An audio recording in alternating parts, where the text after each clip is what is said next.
मसाजो गावचे सरपंच संतोष देशमुख हत्या प्रकरणात सीआयडी आणि एसआयटी कडून तपासाची चक्र वेगानं फिरवली जात आहेत. या हत्या प्रकरणाशी संबंधित खंडणीच्या गुन्ह्यात अटकेत असलेले वाल्मिक कराड यांच्या भोवती कारवाईचा फास आवळला जातोय. सीआयडीच्या हाती वाल्मिक कराड विरोधातील महत्त्वाचा पुरावा हाती लागलाय.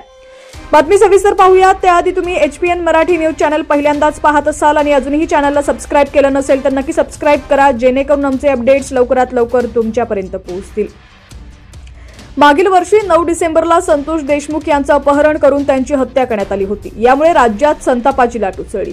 ठिकठिकाणी आक्रोश मोर्चेही काढण्यात आले. या प्रकरणात आतापर्यंत 6 जणांना अटक केली असून 1 जण अद्यापही फरार आहे.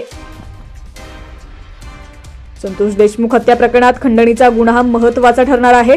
खंडणी प्रकरणातील आरोपी वाल्मिक कराड यानं विष्णू चाटे यांच्या मोबाईलवरून अवादा कंपनीच्या अधिकाऱ्यांकडे 2 कोटींची खंडणी मागितली होती. सीआयडीच्या हाती महत्त्वाचे कॉल रेकॉर्डिंग आणि कॉल डिटेल्स हाती लागलेले आहेत. या संदर्भात वाल्मिक कराड आणि विष्णू चाटे यांच्या आवाजाची तपासणी करणं सुरू आहे.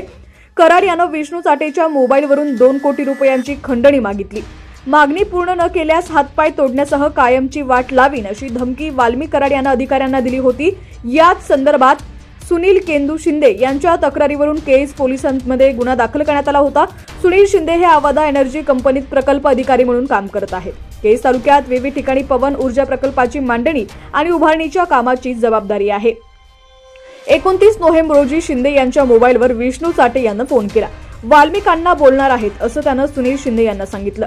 ज्या परिस्थितीमध्ये सुदर्शननं सांगितलेलं आहे त्या परिस्थितीत काम बंद करा, अन्यथा त्याचे परिणाम गंभीर होतील. काम चालू केलं तर याद राखा असं म्हणून काम बंद करण्याची धमकी दिली. याच दिवशी घुले कार्यालयात आला. काम बंद करा अन्यथा तुमचे हातपाय तोडू अशी धमकी दिली.